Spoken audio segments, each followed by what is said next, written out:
This Steve Jones Show podcast is now loading. The Steve Jones Show podcast is presented by Sunbury Motor Company, Purdy Insurance, Brewers Outlet, and NIL Game Changers.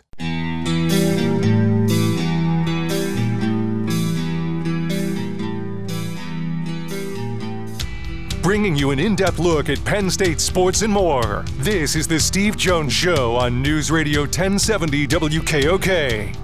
The Steve Jones Show is presented by Purdy Insurance, Brewers Outlet, NIL Game Changers, and Sunbury Motor Company.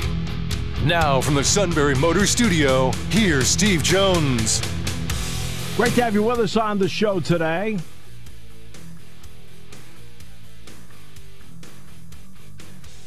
And the opening half hour being brought to you by our good friends at Purdy Insurance, Market Street in Sunbury. Go to purdyinsurance.com.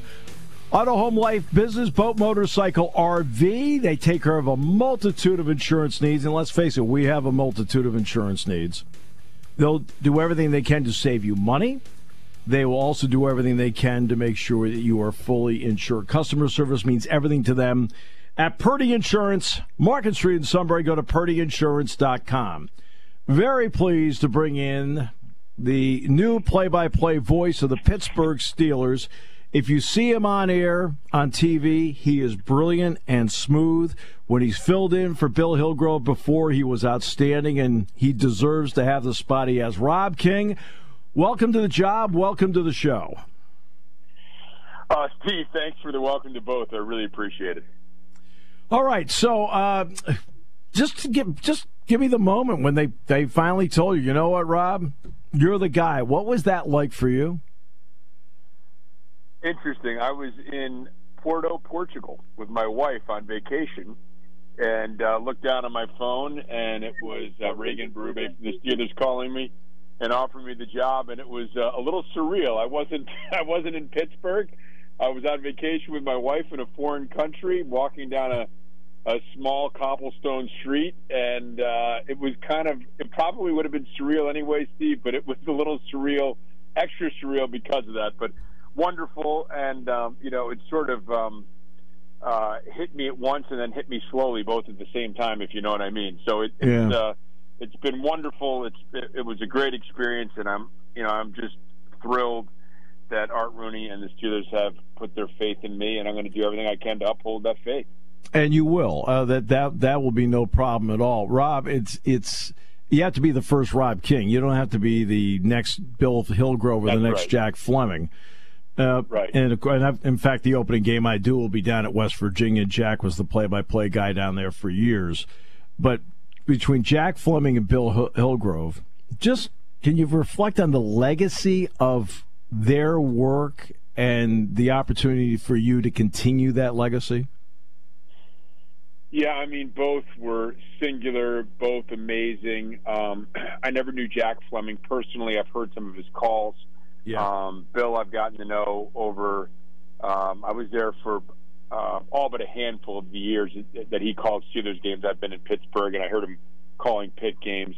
Wonderful man. Guy. He has that beautiful voice, that beautiful, rich voice that just is comforting. That's become part of what the Steelers are to people. And you're right. I mean, a couple things. First of all, you don't replace Bill Hillgrove. You follow Bill Hillgrove, and you just try to do the job to the best of your ability. And I think that's what's important for me. Obviously, I think when you listen to the radio, whether you're listening to Steve Jones or Bill Hillgrove, or you just mentioned West Virginia, Tony Caridi, any of the other great broadcasters, you're probably picking up something, and those things probably help you. But I think at the end of the day, you have to be yourself. I'm a big believer in that. You have to be who you are. And I think if you're who you are and do the job to the best of your ability, hopefully, enough people will like the job that you're doing. Right, exactly, because I succeeded Fran Fisher, and at Penn State, Fran Fisher was a legend. But you have to be you. I mean, you can't be, copy what they do. So now let's get to this team. Now let's get to the job. Yes, The job is about this team. Russell Wilson's going to finally get out there and get a few snaps coming up. What's your thought on what the combination of Arthur Smith can mean with the skill set of Russell Wilson? I think it can mean the world, Steve. I mean, I really do. You know, when the Steelers got solid quarterback play, and whether you want to ascribe the non-solid play at that position to the quarterback position, to the offensive coordinator, to a combination of the two, doesn't really matter. It's the most important position in sports, and it wasn't until Mason Rudolph came on in relief with the new offensive coordinator that the Steelers got some productivity from that quarterback position, won their last 3 games against teams that were, for the most part, in similar positions that they were. You know, Cincinnati without Joe Burrow, trying to find a way into the playoffs, in contention. Seattle with their starting quarterback, not a super team, but a playoff caliber team in contention. The Steelers were able to beat those teams with that formula of, you know, a new offensive coordinator and better quarterback play. Well, they're going to get better quarterback play from the jump. And Arthur Smith is, you know, somebody came out, I think it was PFF, came out with a recent poll of top offensive coordinators in football. I believe he ranked 5th. So he brings that sort of gravitas to the position. I think that combination is going to prove to be very successful for the Steelers. I mean, it's the most important position in professional sports, quarterback. Russell Wilson has looked extremely sharp at camp, and I think that it's going to be a major upgrade for this team at the quarterback position, and I think that that's going to show on the field. Rob, I was talking with Jerry Dulac the other day, and he said something that struck him is George Pickens has been putting on a highlight show in practice almost every single day. Your thoughts on George Pickens, but also the ability to balance it and put somebody on the other side that can be productive when Pickens gets a double. Yeah, that's a great point. And I think the one thing about George Pickens, you know, until you've done it, you haven't really done it. And George, I believe George has the physical attributes, the capabilities to be that number one type of receiver. And I think the Steelers believe that too. You know, Mike Tomlin sort of, you know, made a little challenge last year. He said, listen, Antonio Brown got double teamed and Antonio Brown found a way to get open. Yeah. Well, if you can be that kind of a guy, then the guy on the other side, you know, his job becomes a lot easier. They have a solid veteran in Van Jefferson. He was the guy that, you know, had some injury issues, and then, you know, the Rams found themselves with an absolute steal in last year's draft in Puka Nacua, and so Jefferson was, you know, the odd man out in that formula. I think Calvin Austin, you know, call it, you know, he's looked really good. He has looked really good, but call it more of just an overall gut feeling, you know, watching Russell Wilson work with him after practice, seeing how he's been targeted in practice, seeing the fact that he's been moved to different positions and isn't just sort of a gadget guy like he was last year under Matt Canada. You know, he's got to be able to block, but I think he's showing a willingness to do that. And I think for receivers, a willingness is 3/4 of the battle. Just get in the way, be willing to block downfield, because in Arthur Smith's offense, everybody blocks, and that means the receivers. And we saw it in week 1 when Scotty Miller, who's on the diminutive side, threw a block, and it turned a 10-yard gain into a 20-yard gain. So they have to be able to do a lot of different things. I also think, Steve, I think it's going to be more by committee. I think Pat Freiermuth's going to have a bigger year. I think Darnell Washington is quietly going to see an increase in targets. And I think Van Jefferson, with all that, Jefferson, Austin, the tight end, maybe a little more usage of the running backs coming out of the backfield, I think it's going to be a committee approach to being sort of that second target besides George Pickens. And I'm glad you brought up Pat Freiermuth, Rob, because that's where I was going next.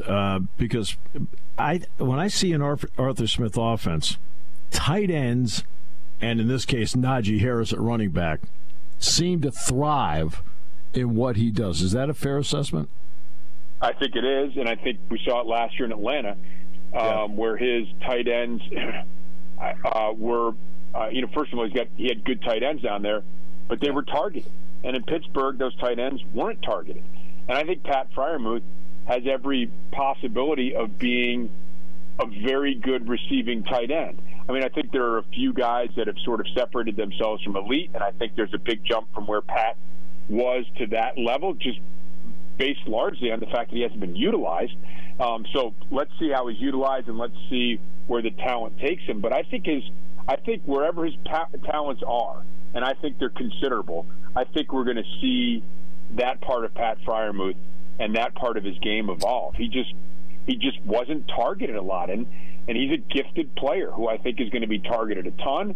I think with the system, and I believe he's going to have a big year. And I do think that, you know, it's going to be in tandem with some other guys. I think Connor Hayward coming out of the backfield, more of an H-back tight end type of guy. He's going to be productive. I really do think Darnell Washington, I wouldn't be surprised if he had 25 or 30 catches this year, which would be a huge jump for him. Rob, in fact, part of this is that the offensive line with which all this is going to happen around, and especially for Russell Wilson, in my personal opinion, is exponentially better than the offensive line he had at Denver. And the Steelers, through the draft, and Jack Ham and I last year when we did the Penn State-West Virginia game, were really impressed with Zach Frazier. And then the first-round pick out of Washington and Broderick Jones and so forth. You know, Russell Wilson, I think, has an opportunity to have a much better year because he's just flat-out going to be better protected. Absolutely. And, you know, you mentioned better year, and, of course, he was sat the last 2 weeks. And Denver is going down a different path. I think that is going to be – I'm curious to see whether that's going to work. I mean, they've you know, he's burned that thing to the ground, and now he's going to try to, you know, build it back up. But Russell Wilson was benched with 2 games left. He threw 26 touchdown passes. Yeah. That was twice as many touchdown passes as the Steelers had out of their quarterback position. And he didn't even play the last 2 games.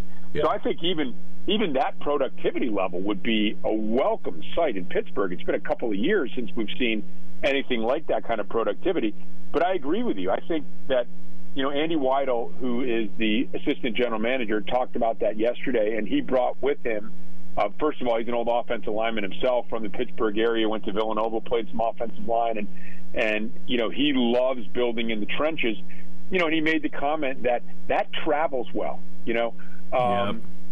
A passing game, you know, you go from, you know, indoors or out west or down south where the weather is nice, and you come to the Northeast in the winter and the ball's slick and it's cold out and it's sleeting or it's snowing. That might not travel well.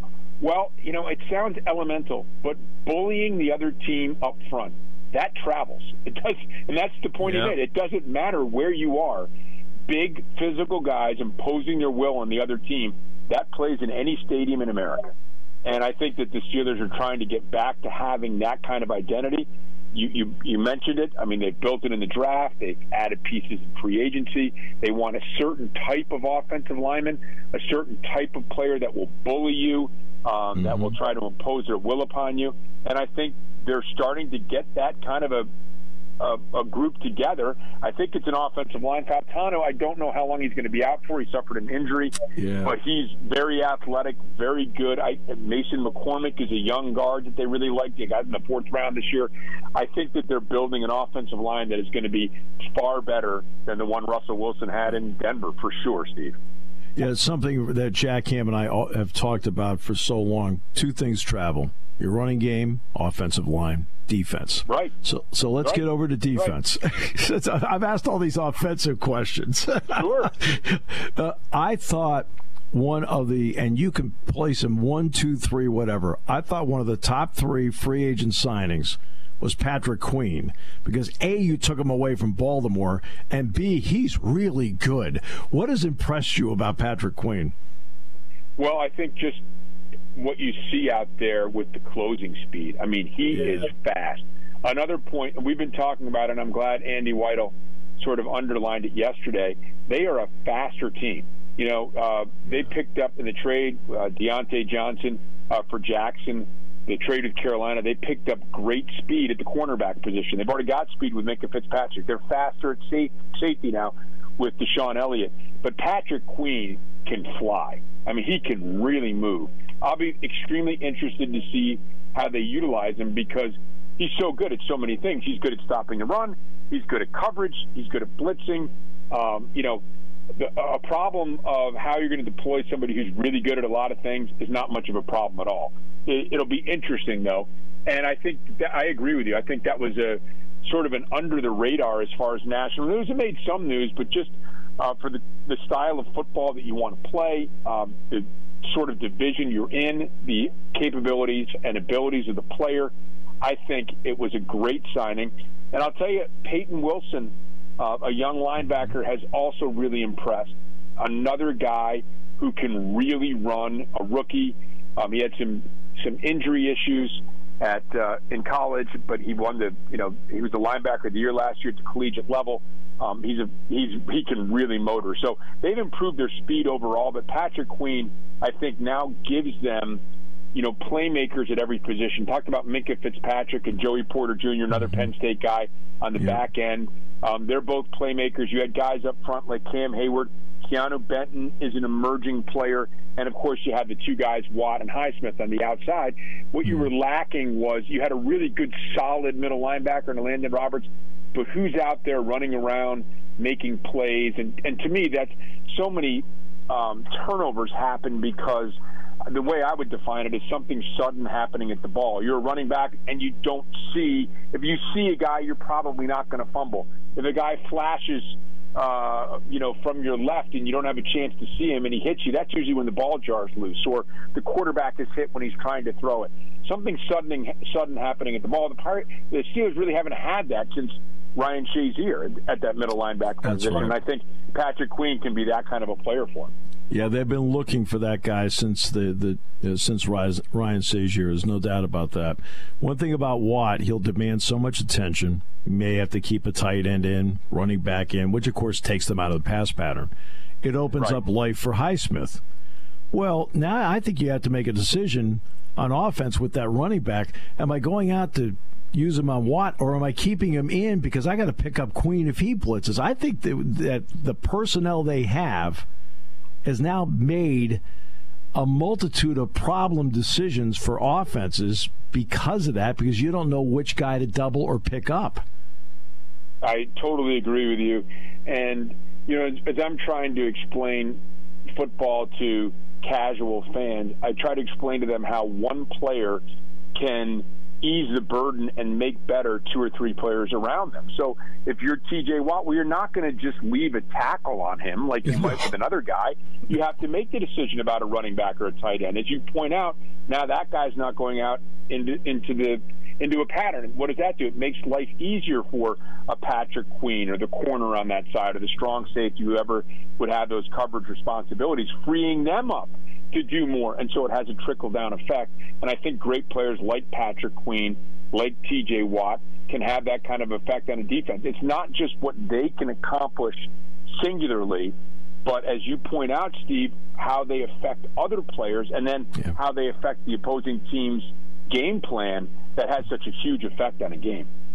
Finally, Rob, in the preseason, you always feel like roster spots 35 to 53 are probably at stake. How do you then eventually evaluate a preseason game to then help you get ready for the regular season, whether it's looking at 35 to 53 or maybe somebody doing a cameo? I think, Steve, the biggest thing for me, look, I think that, the starters just want to get out there. They want to get a little work in. Certainly there are jobs up for grabs. Zach Frazier.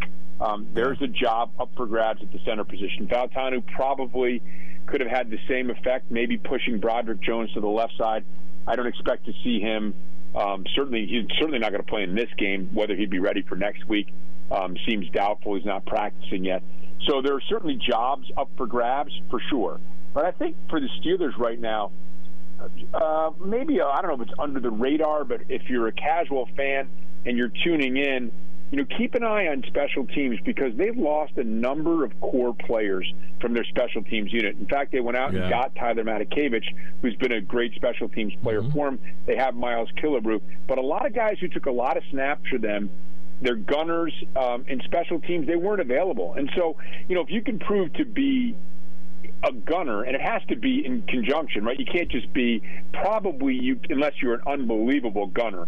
You can't just be a great gunner on a punt team and make the team. You could, but you'd like to be able to contribute in other areas. So, that 35 through 53, I think, is interesting in that regard because that's a component the Steelers obviously put some attention in. They went out and got Cordero Patterson, who's an elite return man. They massively upgraded at the punter position. You know, that net, Steve, is worth about 25 yards a game, and that's 25 yards a game is, just put it this way, the Steelers offense ranked 26th in the NFL last year in yardage per game. If you gave them that 25 yards that you're going to get back in the punting game by upgrading from Harvin to Johnston, they'd jump from 26th to 19th. That's what 25 yards a game can do for you. They talk about quote-unquote hidden yardage. So you've made this investment in special teams. Now you've got to find out where your coverage units are. So I think that's going to be something I look for. And obviously I think that, you know, the second and third and fourth receivers and the nickelback. You know, Beanie Bishop right now, I think Graylin Arnold might have had the inside track, a veteran, but he got injured. So now Beanie Bishop, and that's a relatively new injury for Arnold. So Beanie Bishop is going to be thrust into the spotlight a little bit. So there's always something to watch, Steve, as you well know. Rob, I'm thrilled for you because you earned this, and you're going to have this a long time. And I'm thrilled for Steeler fans because you're going to deliver for them. Thanks so much for the time you gave us, and hope this is the first of many, many conversations. I hope as well, Stephen. Thanks very much for having me on. I appreciate it. Rob King, he is the play-by-play voice of the Pittsburgh Steelers. And this half hour being brought to you by Purdy Insurance. Market Street in Sunbury. Go to purdyinsurance.com here on News Radio 1070 WKOK.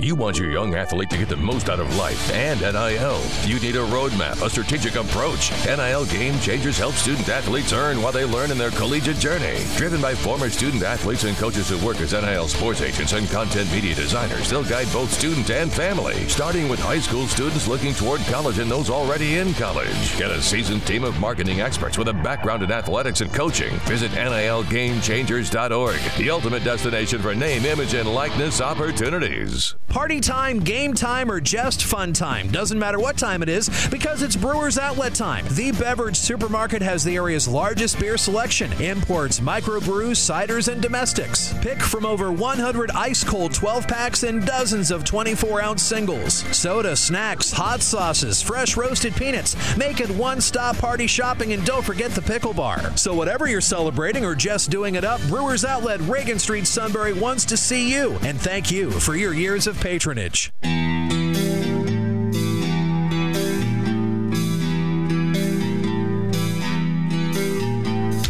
Bringing you an in-depth look at Penn State sports and more. This is the Steve Jones Show on News Radio 1070 WKOK. The Steve Jones Show is presented by Sunbury Motor Company, Purdy Insurance, Brewers Outlet, and NIL Game Changers. Now from the Sunbury Motors Studio, here's Steve Jones. And great to have you with us on the show today. Brought to you by Sunbury Motors, 4th Street in Sunbury, Sunbury Motors Kia, routes 11 and 15 in Hummel's Wharf, and online at sunburymotors.com.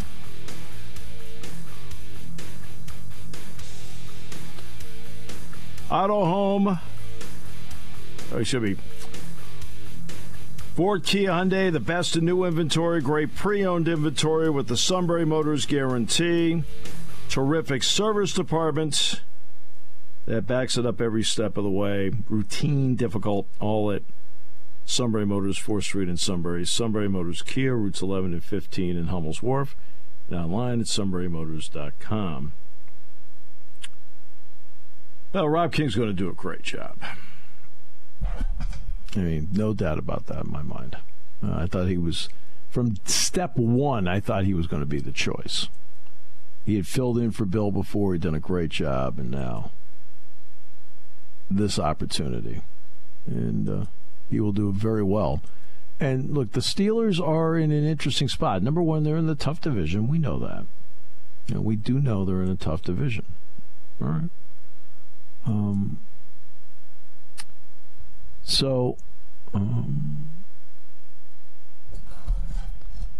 And I think that's, an important part of this is they're in the division that has Lamar Jackson. They're in the division that has Joe Burrow. And they're in a division that has Myles Garrett. And I think that this will be one where I think 12 wins, I think could win the division. a 12-5 team can win it. I think the Steelers are in a position, right now where would it surprise you if they finished in any spot in that order? I mean, it wouldn't surprise me if they won the division. Well, it might surprise me a little bit if it means that they were better than Baltimore, but it also wouldn't surprise me if they ended up last either. Yeah, it's possible because it's going to depend on how Deshaun Watson plays. Yes.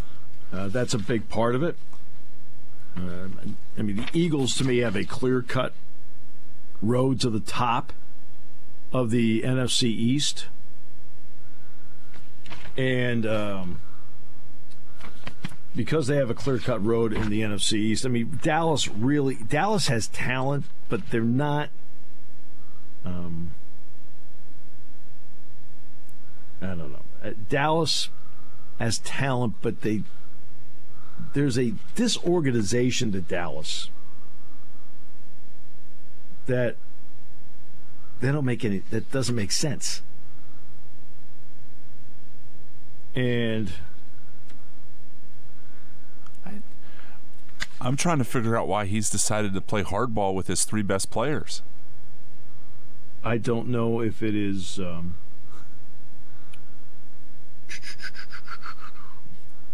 I don't know if it's salary cap related. That's a possibility. Everybody else seems to have figured out the salary cap except the Cowboys. Well, they've got guys that want a lot of money. That's the issue. You're talking about between CeeDee Lamb, Dak Prescott. And I thought Dak Prescott a couple of years ago signed an extension. But it wasn't a long one. For goodness sakes.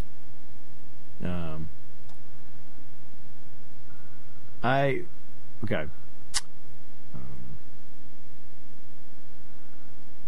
And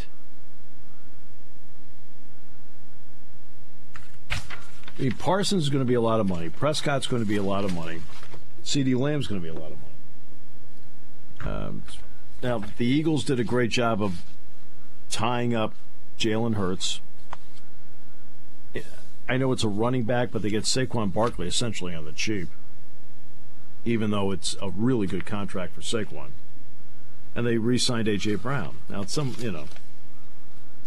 they don't have anybody on defense that is worthy of a huge contract because they don't. We've got Jalen Carter. Good for you. I'm happy for it. I feel like the Eagles figured out, what we talked about yesterday with the, with construction and the Olympics and stuff. You're going to have to pay the price, and if you do it now, it's a heck of a lot cheaper than it's going to be in 3 or 4 years. Right. And they did it with Hurts, and Jerry Jones didn't sign Dax to that long contract 2 or 3 years ago, and now he's paying that price. Wasn't Dak's contract $40 million a year though? Yeah. Which is still pretty cheap in the overall scheme of things for quarterbacks. I know that's hard to say. Yeah, I don't know. And he's an interesting quarterback because he has moments of wow, and then he has moments of whoa, and you just don't know what you're going to get. Now, let's be straight here. Jalen Hurts had that season last year. He had moments of wow, and he had moments of whoa. Okay. That's pretty simple.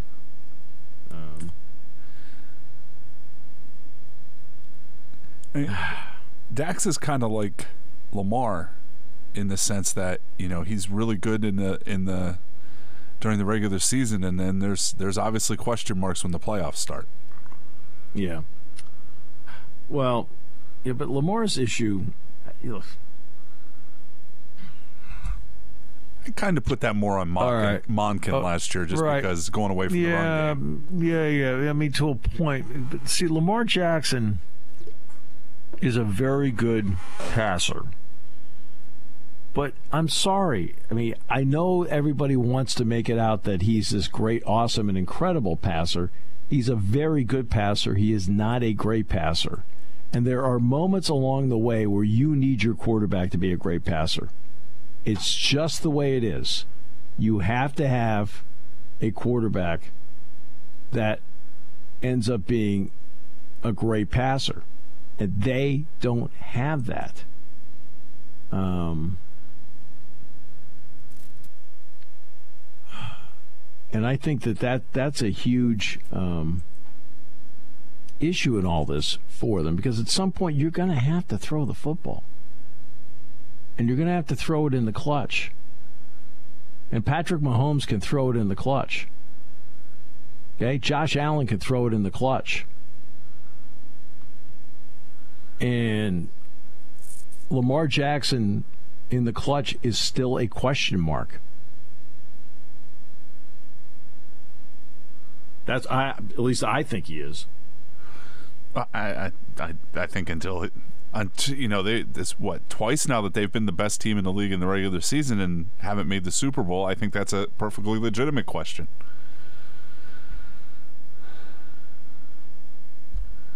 I mean, I watch him play, and now you get to the big game. Look, they played Kansas City at home last year. And, he can't help what Mahomes does, but he can help what he does. And so far, Lamar Jackson has been Aaron Judge. Right? Okay, now it's the postseason. You're not playing a regular season game in October and everybody's, wow, what? Okay, now it's like the money's on the table. You have to be the focal point of what goes on. And again, he is a dynamic player, but the weakest part of his game is still throwing the ball.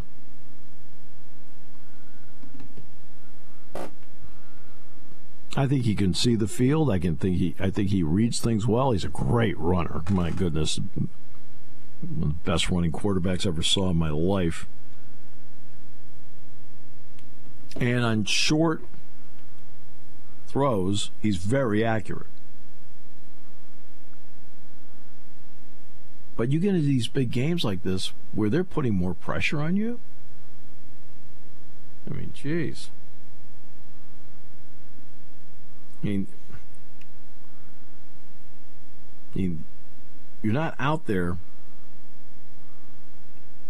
doing you're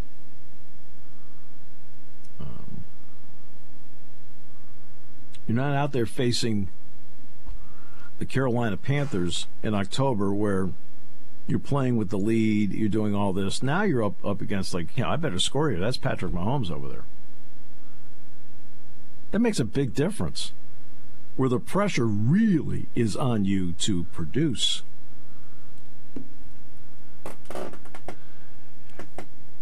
The argument's always been, their receiving core, but I think that kind of doesn't hold a lot of water anymore. You seeing it, the Chiefs' receiving core last year, and kind of what they ended up getting, winning a Super Bowl with probably a worse receiving core than the Ravens had last year. Yeah. They had a lot of interchangeable parts. They had to bring back McCole Hardman from the Jets. Yeah, so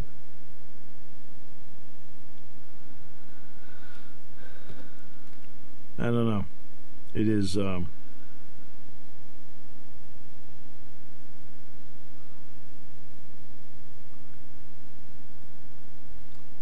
not. I mean, that's where he is. It's one thing to win regular season games, which are hard enough. But there's a reason why the playoffs are the playoffs. I mean, pretty simple. The playoffs are the playoffs for a reason. It's the best competition, and the pressure is on every single possession. It's on every snap.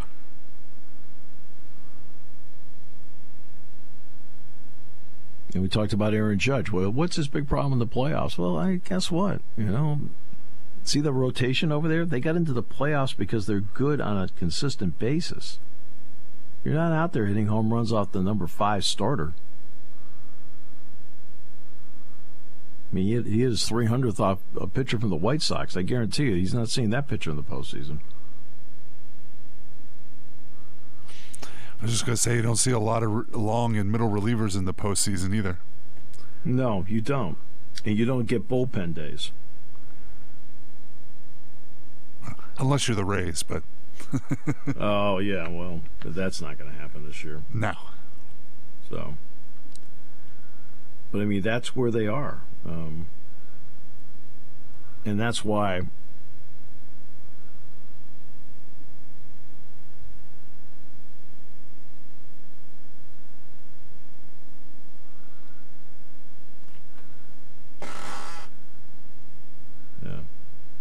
I always love when they make you, like, you get, now you do these electronic signatures, and you got to sit there and you got to sign this stupid thing with your finger.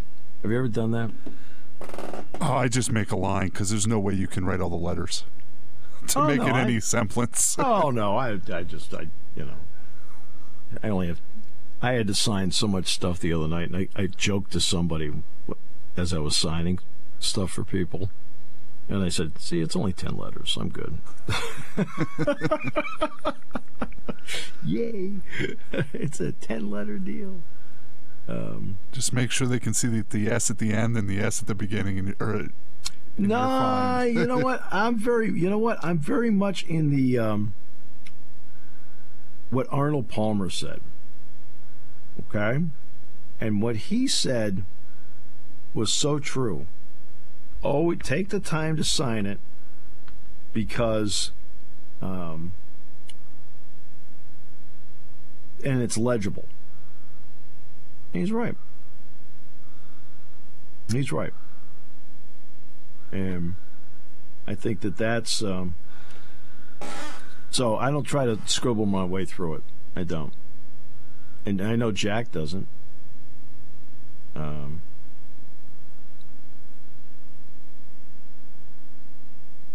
mean, and that's the important part. You just don't want to just blow through it and then that's it.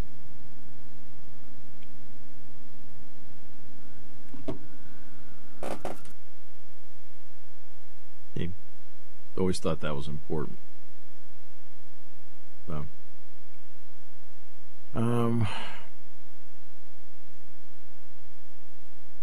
all right. Penn State football, they had the day off yesterday, which was great for them. It's one of those, James went into the meeting and they didn't know they were going to get the day off.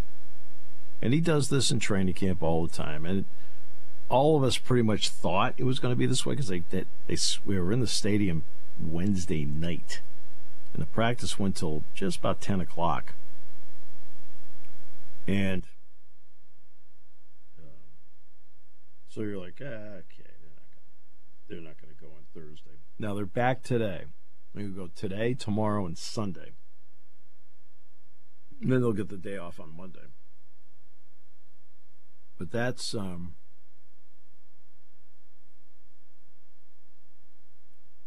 where they are schedule-wise. And so I'll get over there after the show today, take a look at that.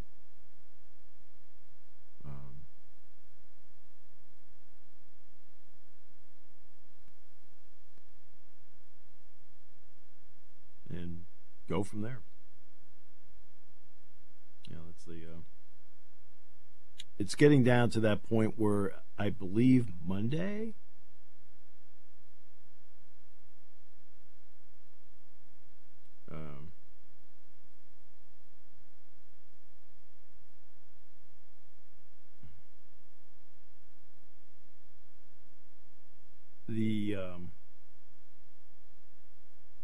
Monday, I think, is the red light, yellow light, green light day, where he's going to sit down and he's going to meet with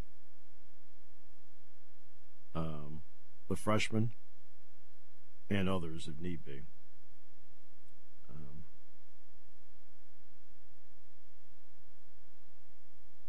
And in doing that, that's where the transition will take place as to who will be initially on the development team. And I mean initially, because it doesn't mean you can't work your way to the travel squad. but that meeting will take place on Monday because I wasn't sure. Was it yesterday, I think I brought it up, or maybe it was Wednesday I brought it up, where I wasn't sure if it was Sunday or Monday. I found out it's Monday. So that meeting takes place. Just so you know, on this show, Suit was put on red light years ago. What? It's gray-shirted. Gray-shirted? He's like he has a shirt. All right, we'll come back with more in a moment here on News Radio 1070 WKOK. Sunbury Motors Hyundai is 43 new Hyundais away from their all-time sales record through August. With 134 new Hyundais to choose from, plus deep discounts and low interest rates, SMC is going to break this record. Sunbury Motors has 48 2024 Tucsons available, starting at $32,568, or get 1.99% financing for 60 months. Looking for the most versatile compact truck on the planet? Take up to $3,000 off the 2024 Santa Cruz. The Santa Cruz starts at $31,247, and there's 16 in stock. Here you go, car buyers. SMC has 11 2024 Elantras with 1.99% financing for 60 months. And Elantras start at just $22,960. If you want to have a fun day, you have to buy a Hyundai. We're breaking the record in August with 43 new Hyundai sold. Hurry in to Sunbury Motors Hyundai in the North 4th Street Auto Plaza, Sunbury.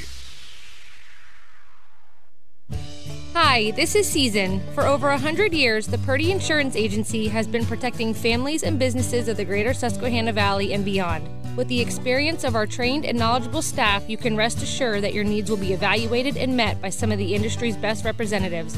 No matter what your insurance needs are, call Purdy Insurance today at 570-286-5855. Visit our website at purdyinsurance.com or check us out on Facebook to see what we can do for you.